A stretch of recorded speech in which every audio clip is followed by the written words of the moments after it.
Welcome, everybody. This is Sarah Colata. I am an architect and an organizer of the Disrupt Symposium, a 5-day virtual event dedicated to the topic of business of architecture.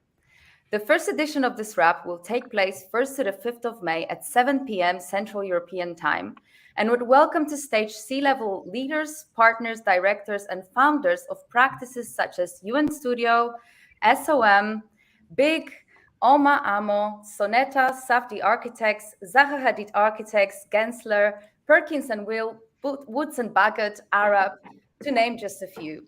The event is sponsored by Graphisoft, Chaos, TuneArc, Z by HP, Teradisi, and the IE School of Architecture and Design.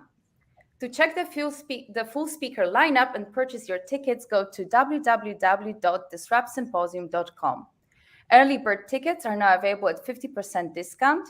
The offer runs until 1st of April. Today, we gathered for a 1-hour roundtable discussion dedicated to the topic of value-driven communications in architecture, focusing on how to communicate your value and with whom for best business results. To keep this conversation vibrant, but also to welcome diverse viewpoints on the topic, I invited amazing panelists, each to share with us their unique experience and perspective about architectural communications. We are joined by SOM Assistant, Head of Global Communications, Finn MacLeod, who is responsible for an external communications between the firm and their potential clients. I am excited to learn from his approaches to best client attraction through communication strategies. We're also being joined by Christian Tamperdach, founder of Restless Architecture, originally an Instagram profile with 2 million followers that has grown into an e-magazine called Restless Living. It is a well-crafted and carefully curated to a specific audience. Therefore, I am excited to hear from Christian about his efforts in communicating architecture to his viewers and the lessons learned through the process. Then we have Jeff Eccles, who is the Director of Brand Strategy for Entra Architect, a very vibrant community of architects, mostly located within a private Facebook group.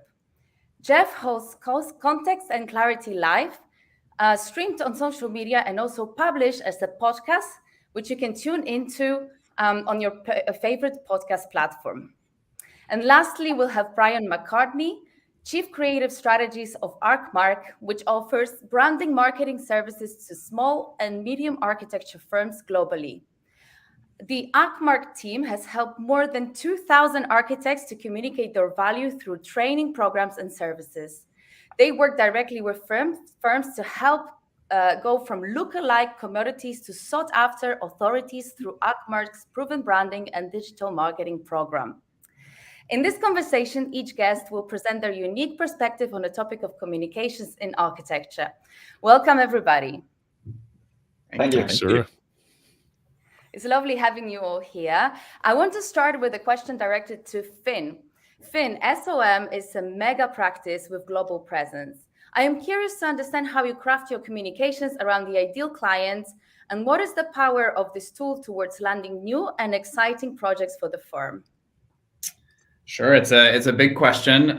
SOM is obviously a brand in architecture that's sort of a household name, and we're 86 years old now. So most people have some understanding of SOM that actually kind of is a reputation that precedes us in a lot of ways, good or bad. And so in most environments, there's already some understanding of who we are, which is an interesting challenge in the sense of compared to a smaller firm, for example, who can establish from the outside who they are. We have this kind of challenge of having to message an established organization. But what we try to focus on really is what our core value is to the architecture industry and to our clients specifically. You know, what is it that SOM does versus the other big or small firms? And I think uniquely we occupy this sort of space that sits somewhere in between a very large firm and a sort of boutique space, in the sense that our projects really run the gamut of very big to very small projects. We say from a kind of individual piece of furniture to a master plan for an entire city. And so maintaining a sense of clarity around that messaging is really crucial. And I think the through line really for us is kind of design excellence and having our values very clearly articulated to avoid becoming an all things to all people firm. And that's a very important principle of the way that we communicate, that we try to keep a very clear focus around what our value is to the marketplace. And when it comes to our clients, we really want them to understand and relate to the SOM that they will be working with. And so we're trying not to speak to clients about things that they're not interested in. And of course, also speak to them about values and alignment. And really at the core of it, the way that SOM has always operated is very much along the lines of shared values. And so we always seek to work with clients who share, an appreciation for design and its impact on making the world a better place at the most esoteric level. And from there, it all sort of waterfalls out. Yeah.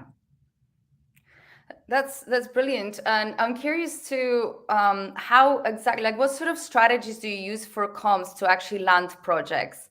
In case of, for example, wanting to attract a specific type of project to the firm, is there a specific strategy that you utilize? Yeah, I mean, there are a lot of them, and the interesting thing is, I think a lot of architects think that it's a slam dunk for big architecture firms to win any project, and we do have to compete. We have to work hard. The reality is that the marketplace has really never been more crowded than it is right now, and with the sort of way that social media has begun to dominate the industry as a core marketing tool, it's actually very easy for smaller firms to compete with really big firms, in the sense that you can kind of create this illusion perhaps that you're bigger than you are. And so our competitor group has expanded infinitely.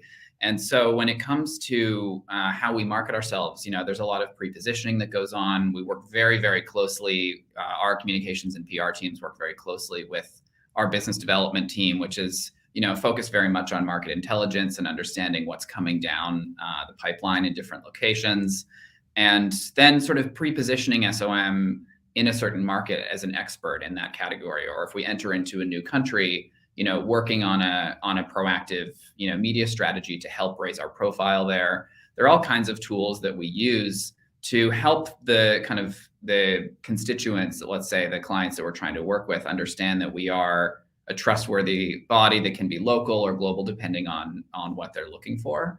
And in a lot of cases, the really, really specific building types, hospitals, airports, things like this, require a certain level of either specialized or really local knowledge. Residential is one of these markets that's highly local everywhere in the world. And so being able to establish leaders that people can connect with, one of the big problems of big global firms is not being able, or not perceived as reachable, or you can't associate a single person with them. Which is the obvious opposite side of the spectrum of having a architect-led firm where there's only one person with only so many hours in the day. And so for us, it's an exercise in kind of fanning out a kind of like octopus of strategies that, meeting people in person, being at events, doing, writing op-eds, being on social media, targeting through different platforms, things like that, to really maximize your possible visibility. Mm-hmm. Absolutely. And what would you see that is the value of communications for architecture firms? I think it's really interesting because architecture, broadly speaking, is really seen as one of these kind of final frontiers of kind of esoteric leadership of the kind of creative, but also the business world, where a lot of the time when it comes to, rebuilding, something like in New York, for example, and I'm sitting in it now in the World Trade Center, the value of architecture really serves as a kind of beacon. It's a hopeful place for people in challenging times and in good times as well. And so I think the real value that the communications has in architecture is to be able to kind of interpret buildings for people. And I think one of the inherent but interesting challenges is that buildings, unlike a product, for example, when you roll it out, for people who work in consumer PR, is that a product you have almost full control of, and it gets managed and messaged and branded before it gets seen. But buildings are just out there. And so the challenge for comms experts in architecture is to be able to articulate sometimes hidden beneath the surface, or the unique stories or elements of a building project, but also their core value. Things like we just opened a year ago in New York, Moynihan train station, which is the first time, Penn Station's ever been expanded. And it was one of these projects that had this incredible beauty to it, but also had this very functional element where people are just passing through and they spend 10 seconds in there in their morning. And to be able to convey the value and the beauty, and, if it's funded by taxpayers, what does that do for them? How does it make their life measurably better? But also how does it increase or kind of enhance the value of the public realm? All kinds of different things. So I think really where comms comes into play is telling those more nuanced stories and helping people appreciate both the value of design and also the practical value that architects bring to society. Mm-hmm. And what I'm hearing from what you say is that every piece of storytelling or communications that comes out is specifically crafted to the audience that it wants to reach. Yeah, absolutely. I mean, we would never speak to 3 different audiences the same way. And, how you speak to your clients is not how you speak to your staff, and it's not how you speak to your peers. And I think, we do our best to always identify who we're speaking to in any context and really speak directly to those people, because that's really how communication succeeds, is being able to know what your audience is looking to find out from you.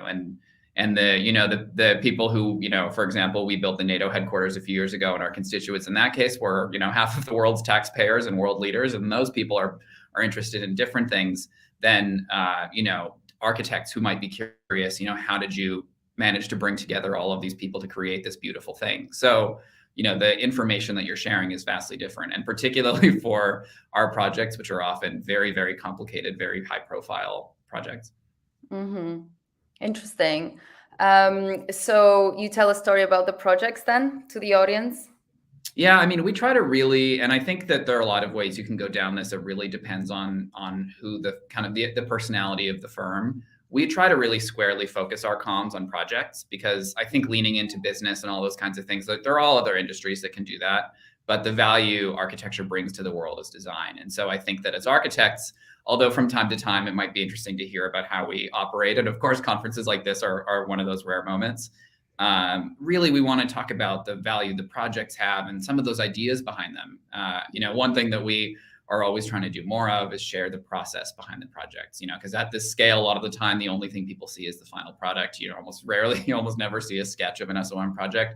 And so, telling the story of design, because I think that there is also, the architecture world is full of sharing and full of, improving on and iterating on ideas. And so the more that we have those conversations, but again, bringing it back to projects in the sense that, we're not necessarily out there talking about our HR practices or how we run our finance, because I don't think people are really looking for that from us. Mm-hmm. They're looking for, how are you here to inspire the world? Where are you leading on, climate change? How do your projects reflect that?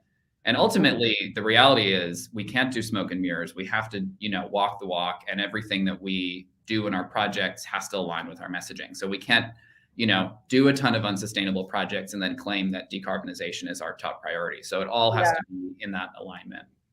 Mm-hmm. I wanted to ask you as well about the language specifically that you use as you communicate, because in our industry, we really love all these sort of grandiose words, that sometimes only architects understand the meaning of. Obviously, you're on that intersection between communicating the architect's vision, mind, concept, but then actually also landing that on the ears of general public, which is your customers. So how do you find that sort of the in-between, and what is the language that you use to communicate the projects? Yeah, it's interesting, because I think my greatest uphill battle when I started working in architecture comms was saying to people, please stop using words like praxis and these kinds of things that really don't mean much to many people anymore. But now it's becoming a much more, I think, again, really driven by social media, a much more common language to just talk about buildings in the practical layperson's terms that they are. And so that's something that we're definitely, it's a hard hill to climb, because I think architecture school does train, graduates to talk in this kind of highly complex, sometimes meaningless jargon. But we're definitely moving in that direction. And there's just so much value in that, because when you read something that's, 200 words long and you come out of it with no sense of what you just read, there's very little value in it existing whatsoever. And if you were to just boil it down, and I'm often in this conversation with architects who will give me something and I won't know what it says, and then I'll just ask them, how would you describe this to your parents if you were to walk them through this building? And that's often the prevailing or the winning description. And that's really, I think, essential for us, also architecture to remain relevant, right? If tech spoke to us using tech terms, I think people would just write it off, and they would say, well, I'm not using Instagram because I'm not interested at all in the way that code works. But, again, kind of talking about the inherent value. And I think one of the interesting things about architecture is that everybody uses buildings. Everybody engages with the built environment on some level, whether they know it or not. If an architect makes a step slightly deeper and they stop there as a result of it, that's all kind of part of the impact of architecture in our lives. And so making it somehow unreachable or, to kind of ivory tower seems to me like a mistake. But it is also very easy for architects to do. And I think that kind of being mindful of that is really important. And there is a time and a place for it. I will say academia is one of these environments where we still kind of speak that way. But I think that's also part of the kind of quirkiness and the beauty of architecture, is that there are environments to have these very esoteric conversations. And you can still preserve some of that in what you say to your general public, but in a kind of limited way, so that you don't lose your audience. Absolutely. I wanted to direct the next question to Jeff. Thank you, Finn, for now.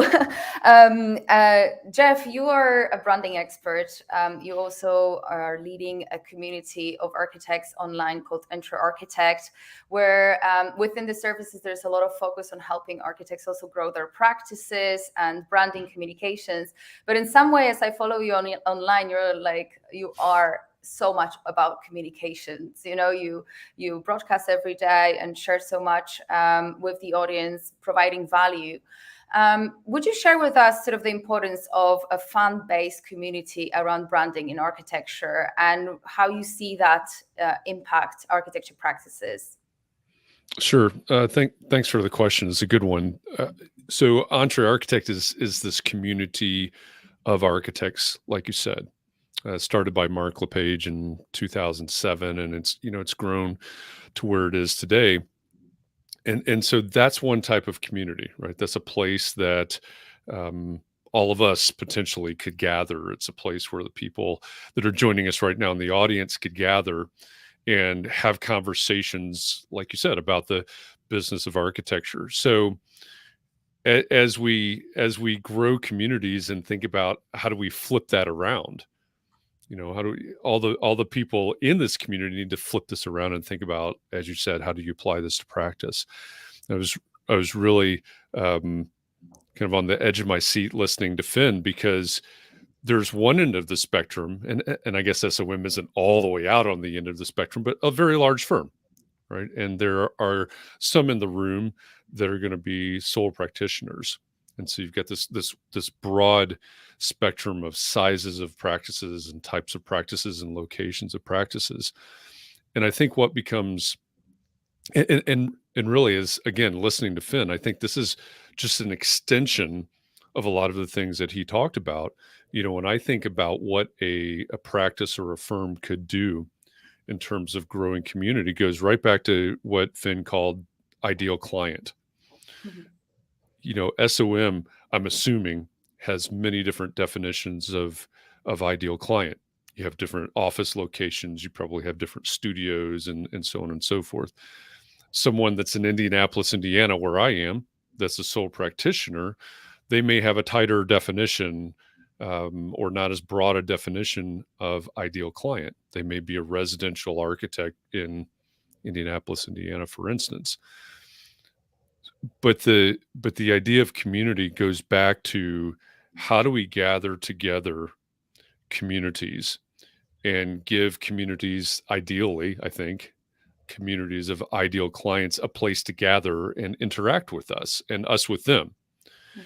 And there's different ways of looking at this. There's different goals to have for this, but whoever that ideal client is, whatever the project types that you're pursuing, we can certainly build communities around those people, those places, those ideas. And for instance, in a past life, back when I worked in architecture firms, Marlon Blackwell, who's a name that's really well known in architecture circles these days, he called our firm a group of local localvores, because at the time, our focus was very location based. Hey, here's this neighborhood, and our niche is this neighborhood. It's this location, it's this geography. So we became these localvores, grew a community of people, not only related to the physical community, but eventually people that were, I think we could call them fans of our firm. Hey, there's this thing coming up. There's this brewery that wants to open. There's this that's going to happen. You should talk to these guys. They're in our neighborhood. They're our favorite architects. You start to take on some of this fandom type language, and it all comes from really connecting with, giving people a place to feel like they belong, a place to communicate, a place for us to connect, a safe place to interact. And so it could be something based on a location, or it could be something, an instance like Justin Alpert's, who's 42 Architecture out in Boston, who's very focused. I mean, his niche is chef-owned restaurants in Boston and Cambridge. And so he's busy building a community around the idea or around the reality of chef-owned architects in Boston and Cambridge.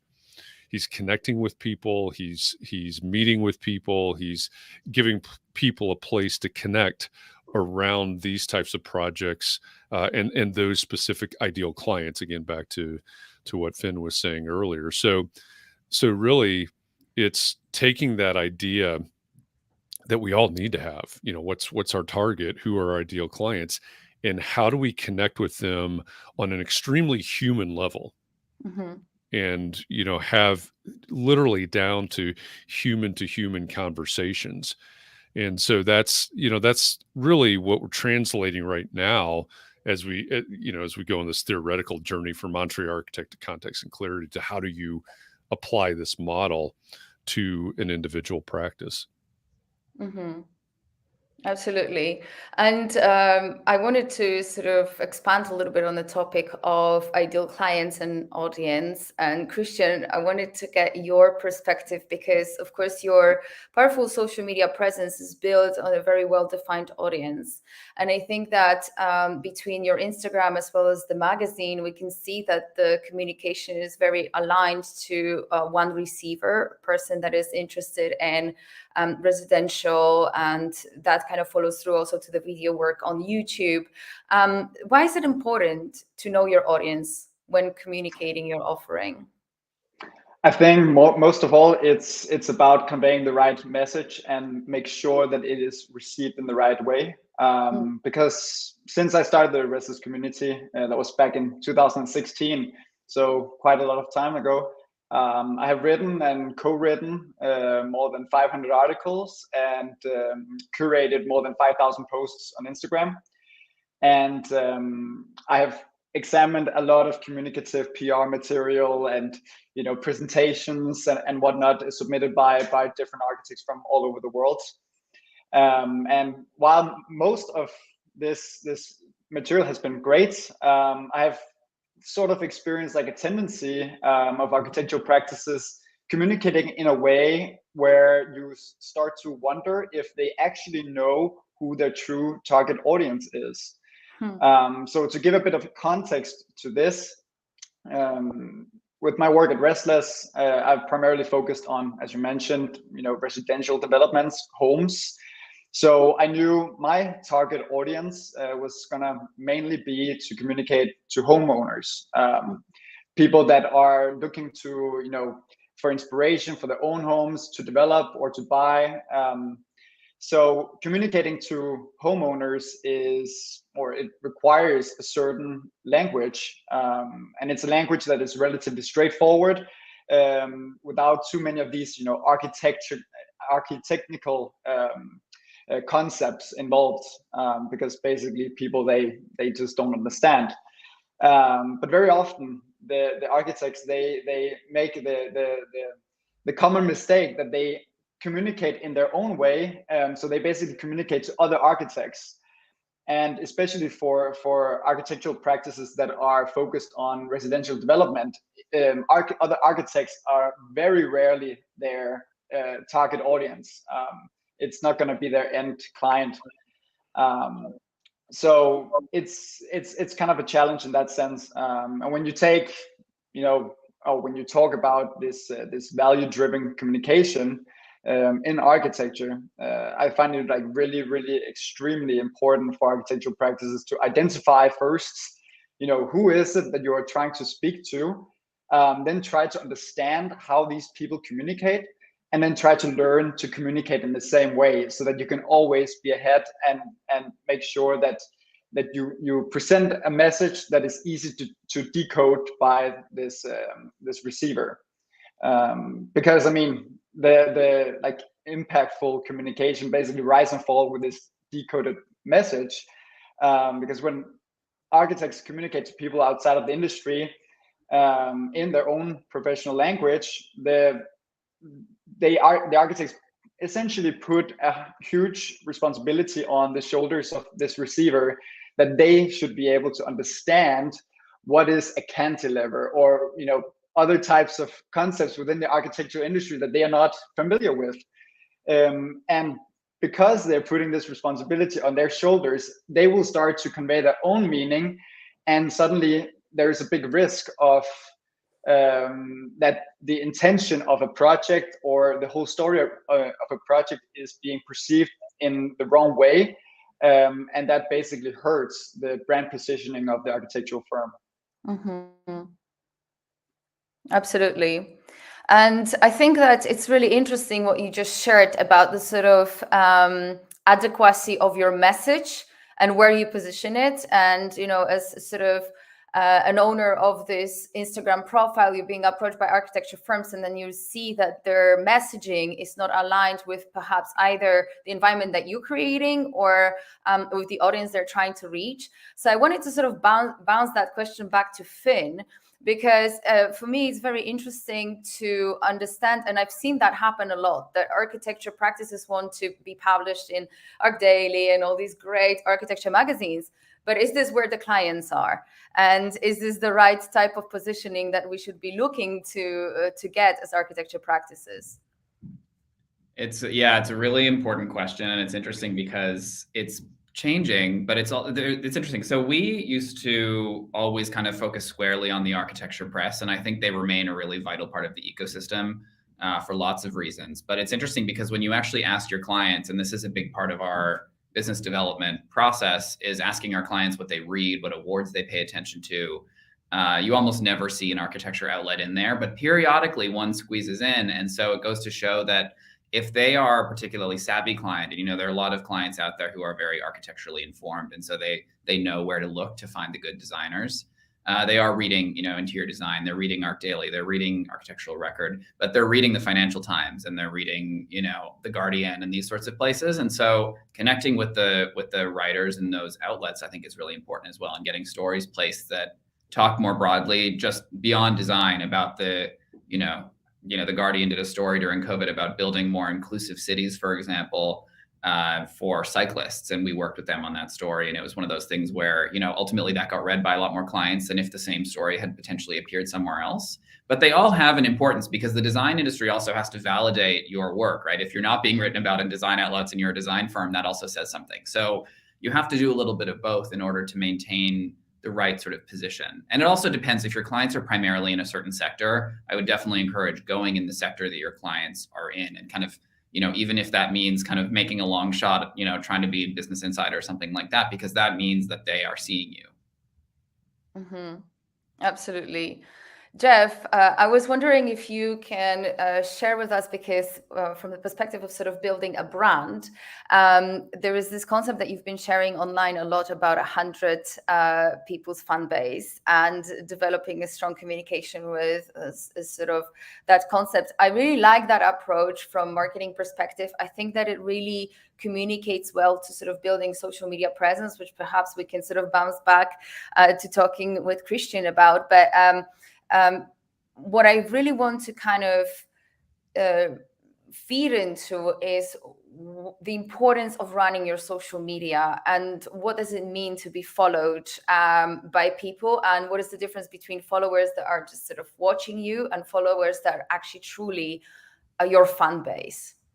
Yeah, that's another good question. Again, if we go back to the idea of community, this is maybe when we think about physical community, we would say these are the people that we align with or we connect with most regularly and most comfortably. And so if we take that the next step, right, back in, I think it was 2017, Kevin Kelly, who was maybe the editor of Wired magazine at the time, talked about 1,000 true fans. And we fast forward a handful of years, and Daniel Pink starts to talk about 100 fans, or maybe 100 super fans, I think is maybe the way he said it. And I think the application, right, when we take it from ideal client to building communities to 100 true fans, I think it has a really strong application in the world of AEC, in the world of architecture, because I'm almost certain that whether I asked a sole proprietor in Detroit, I see Dawn Zuber in the comments there. She's not in Detroit. She's in Ann Arbor. Also not a sole proprietor, small firm. But if I talk to a small firm or I talk to Finn about SOM, I'm almost certain that as part of this conversation, when we're talking about where do your projects come from, there's going to be a very large percentage that come from repeat clients and or referrals. It's just, and I don't see a time when that's not going to be true. So if we take this idea of, okay, what does it mean to have fans? So what if we build a community of these repeat clients and referrals? What if we think about giving our past clients, our present clients, and hopefully even our future clients a place to come and gather and communicate with us? That could be social media, absolutely. It could be some sort of broadcast or whatever that platform is. And then what if we push it even further and say, how many of those people can actually become what we might refer to as true fans? You know, back to the story of the localvores, that is actually what I would say happened, you know, in that time where Marlon was calling us localvores and we were just embedded in the community. Everybody in the community, because we were a local business, because we were designing and building in the community, they were like our fans. You know, something that came up, oh, you've got to go talk to these guys. Their office is right over here, right? And so they're rooting for us to succeed, and they're able to connect with us on a deeper level than most people think about connecting with a nameless, faceless firm. And I think, you know, that's an example of a relatively small firm, but I think even a firm, you know, sorry, Finn, I keep going back to SOM, but I think that's completely possible and probably already happening with SOM as well, because there are human beings there, right? And they are connecting with clients, and they're, you know, it's sort of modular, I guess, right? We could say, okay, well, this studio in Chicago is building these fans around this type of project or this type of idea, something like this. The studio in this office in New York, you know, and so on and so forth. And so I don't think it's something that only small firms can do. I don't think it's something that small firms can't do, but I think it needs to be our goal, especially when we think about what percentage of our work comes from those repeats and referrals. It would really benefit us to turn those people who are coming back or who are referring people to us to really think about how to engage them on the fan level, just like our football teams do and our basketball, you know, whatever sports analogy you want to use. But that is a potential power to supercharge the way that we've been doing marketing and business development traditionally over the last 80 years or whatever of the traditional architecture firm model. Mm-hmm. And I think to what you just said, it's kind of really making me think about that concept of how much we talk about communicating the pain points to our clients. So actually understanding their journey, what they're going through, and perhaps what are the challenges that they're facing, and really communicating how we can change their life and better that, and provide a sort of transformational journey for them through our services. And to that, I wanted to sort of ask your expert perspective on that, and why is it important to actually communicate those pain points to find that relevancy in comms? Yeah, I think so. One of my favorite taglines that I use is differentiation is one thing, right? Everybody talks about differentiating themselves, but relevance is everything, right? And so I can, a few weeks ago or a month or so ago on Context and Clarity Live, we interviewed the owner of the Savannah Bananas, Jesse Cole. You've seen him. He's the guy in the yellow tuxedo. And I use this example, you know, I work with clients sometime where they've made the short list and they're going in for the interview. So I'm helping them with their presentation and prepping and everything. And I say, you could walk into that room, your entire team could walk into that room all wearing yellow tuxedos, and you will certainly differentiate yourself. You're going to be the only team that walks in in yellow tuxedos. But that probably has zero relevance to anybody in the room. You'll be memorable because, who are these clowns? They came in all in yellow tuxedos, so you'll be different. But is there any relevance to that at all? And the answer is probably no. So, I mentioned Justin Alperts a few minutes ago. Justin's a guy, we've talked about this a bit, where his focus is those chef-owned firms or chef-owned restaurants in Boston and Cambridge. And so the idea there is, how do you become as relevant as possible to these chef-owned restaurants, to these chefs, as it were? And the way is not only to share those pain points, but to ask them, to have human conversations and give them a place to share. This is what we're struggling with. This is what we need to accomplish. This is what's standing in our way. All of those things. And by learning those things from them and understanding how we can serve them and solve those problems and use that language in our social media and our RFP responses and all of these things that happen, right, in the marketing and business development world and architecture, that's the way that we're most relevant, is we understand more about them than any other architect in the market does. We've built this community. We've built fans around this particular project type, or again, whatever the community is. And by connecting on that level, we're more relevant and more accessible to them. Oh, these people, they understand me. These people in that studio in that city, they understand me. They're speaking my language. All of those things, and the language that we use and where it displays is up to whatever the marketing team wants to do with it, right? Wherever social media or wherever it goes out. But the base has to come back to connecting with those people on a deep human level. Mm-hmm. Yeah, and on that note, I actually wanted to ask a question to Brian. I have followed Brian's work with ArcMark for many years now. He puts out some really great articles, also podcast appearances and webinars, and having also a course on CEO for architects.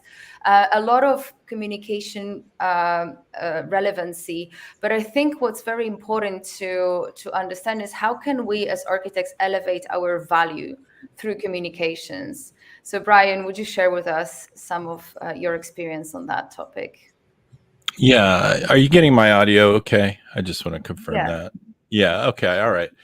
Well, I think the important thing is, we've been talking about value-driven communications and what does that really mean?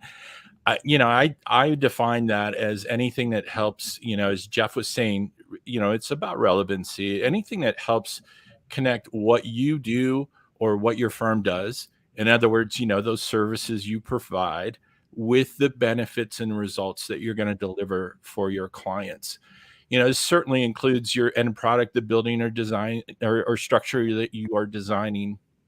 But beyond that, what does that building or structure, what does it actually do for your clients? How does it contribute to improving their lives or their work or how they learn or whatever? Love them or hate them. A lot of people talk about Frank Gehry, and the one thing they always talk about is his design style. Frank Gehry gets hired because he is shown to increase tourism in a lot of cases. It even has its own name, the Bilbao effect. His buildings have been shown to contribute real and measurable economic impact in many cases. But I work with a lot of small firms. So let me give you an example of how communicating value can translate on a smaller scale. We have a client who designs luxury modern homes for clients in the on the Gulf Coast of Florida, right? Looking out, western view. These are often beautiful ground up homes, or they're major renovations, typically with beach access. They're beautiful homes. After one of her projects was completed, a client reached out to our client, the architect. They wrote this really just an effusive letter, raving about how much she enjoys sitting in her living room at the end of the day, how the gold light streams in as the sun is setting, how much she enjoys just taking time out of her day to completely relax. And she wrote how this gives her immense joy. Now, I want to be clear, our client has many stories like this from other clients as well. And her name happens to be Joyce. So when we heard this story, we realized that this ability to create homes that make clients feel joyful, to feel truly at home, as if the space was designed precisely for them, that's her superpower. And that experience is a key benefit or value of working with her. Now, we've taken these stories, we've used them to communicate her value, and in the process, also validate her expertise, her approach and how she works, as well as her fees. We also tapped into the play of words on her name and that feeling of joy, the play of words on her actual name, Joyce, and that feeling of joy. And we created a tagline, the art of joyful living, and she's busier than ever. She is even expanding her firm into new areas of business and helping connect the dots between what she does, architecture and design. Great. That's kind of abstract, but connecting that to a better lifestyle, the benefits that her clients enjoy as a result of working with her, that really has impact, and that helps her not only explain better what she does, but also how she sells her services. Mm-hmm. And I think that really sort of touches on a very important point, because one of the big issues that we have in architecture is that oftentimes we're sort of either being perceived as or treated as commodities. And, I once remember when I was just starting with this sort of research into the business development of architecture, and actually in Enter Architect community where Jeff is curating, I wrote a post where I asked, what is the most painful thing that you ever heard, as an architect from your clients? And it was a very popular post. We got so many responses, and some of them were like, oh, you're just a drafter. Why would you charge so much for a plan? Yeah. Or, those sort of things. And I think that this sort of age-long question is, how do we avoid being a commodity and treat it as such, and raise our value in the eyes of our clients? And I think that the example that you've given, Brian, is excellent. But also I wanted to sort of touch on the way we communicate ourselves and what we do on social media, whether it's to our clients, but also to to other architects. A lot of times we'll say, oh, I'm an architect working for this big practice, but is that enough to communicate that? And do our clients understand the full value of what we can offer just by reading an architect working for online? I mean, the whole thing, I'm a fan of social media. I use social media. I think social media can be used very effectively.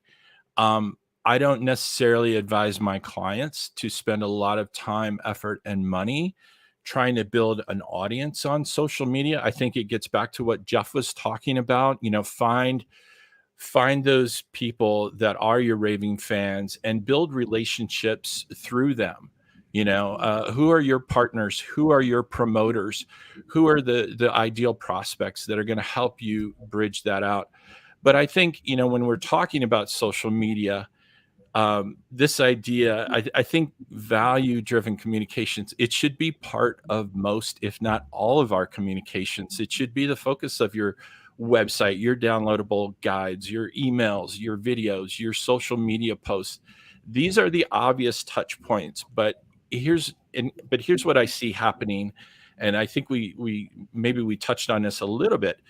The problem is that many architects make the mistakes of sharing too much information that focuses on them and what they do, as opposed to the topics or questions that are relevant to those ideal clients.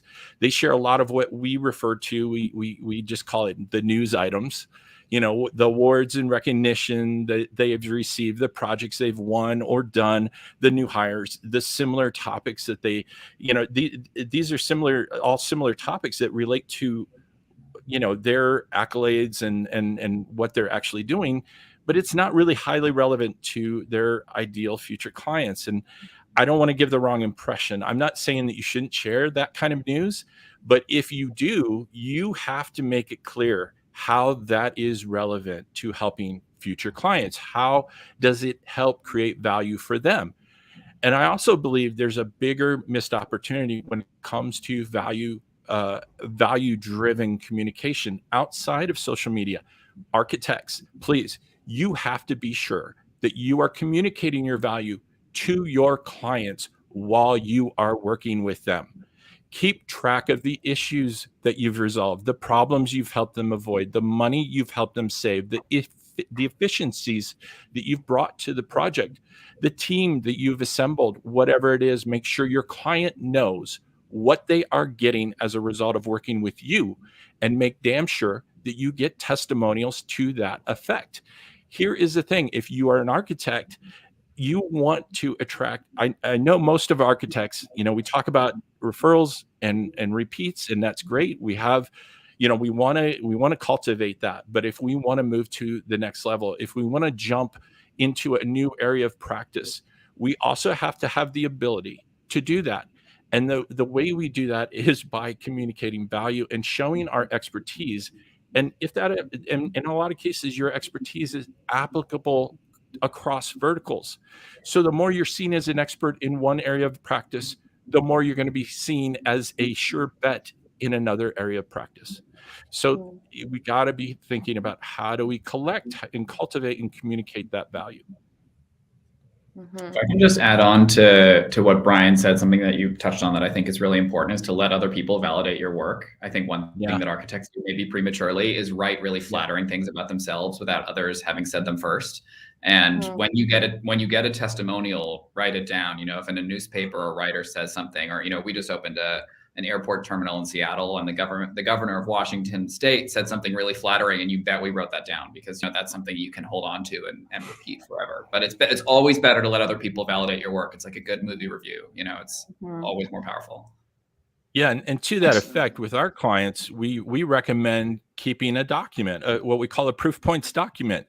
Any award, any accolade, any client testimonial, keep that in one place so you can always grab it when you need it, and you can communicate that easily. Don't try to reinvent the wheel every time. Use what you have, repurpose your content, repurpose your testimonials, shout it to the mountains, and let as many people hear it as possible.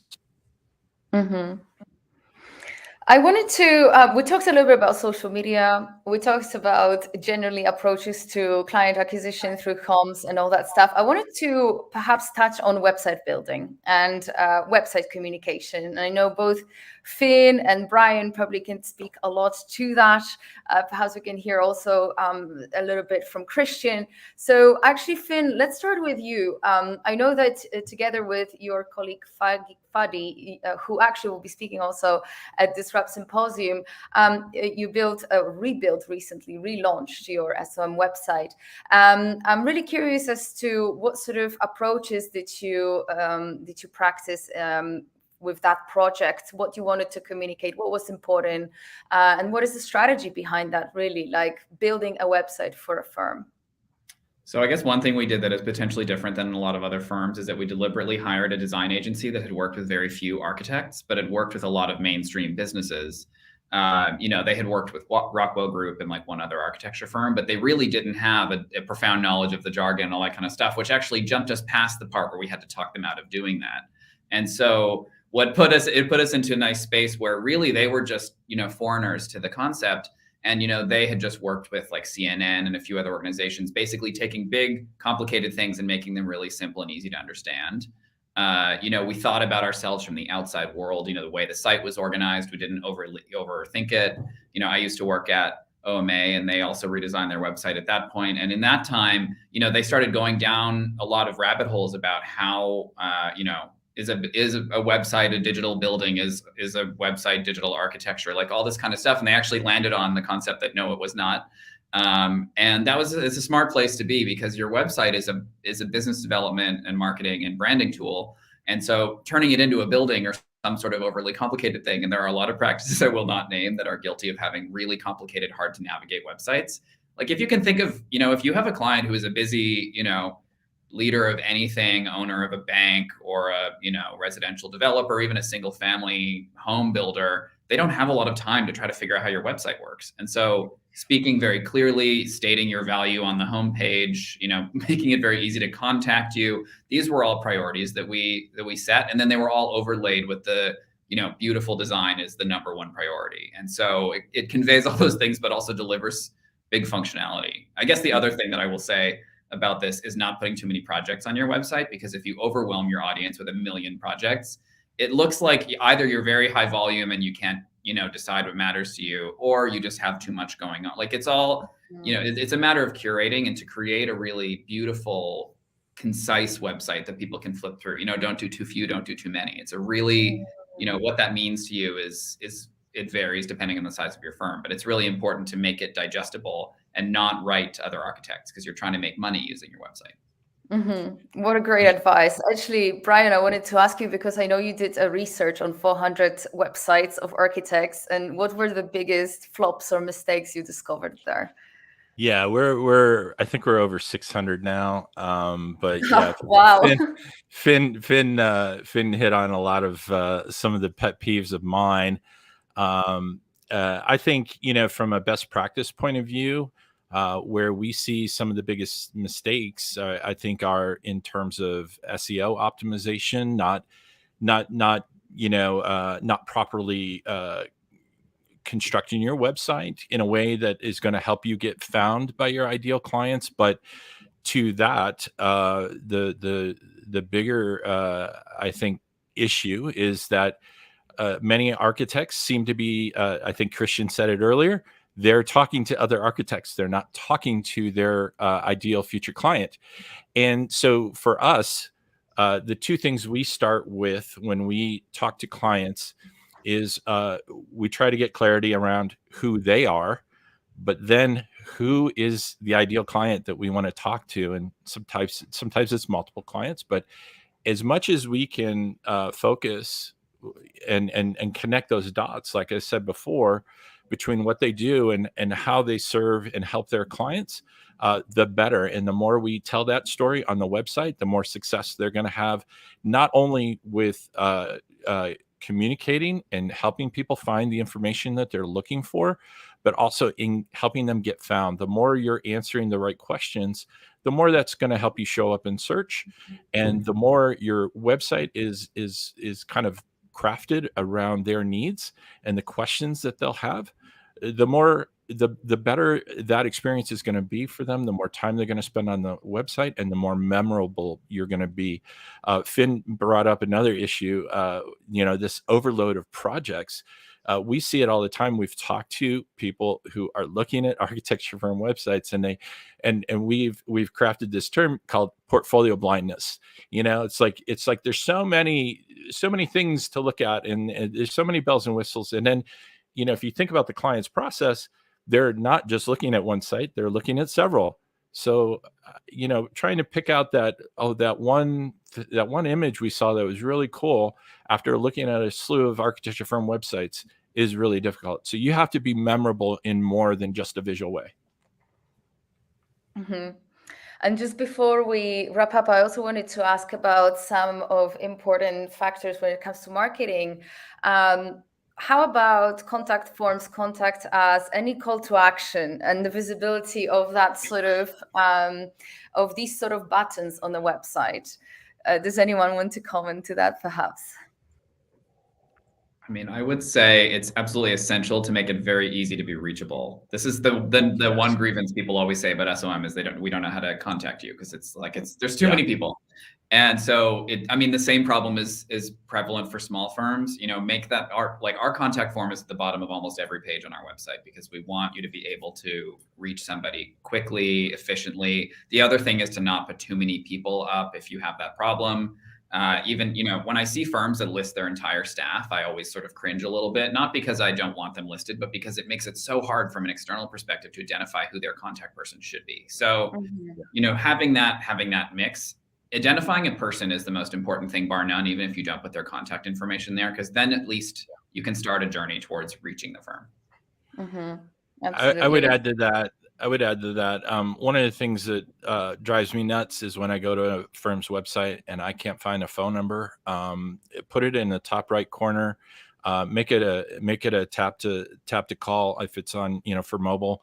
But beyond that, we hear a lot from firms that they get busier as a result of working with us, and then they're like, we're getting too many calls, and we need a way to screen this. So also think about automating some of this process as well.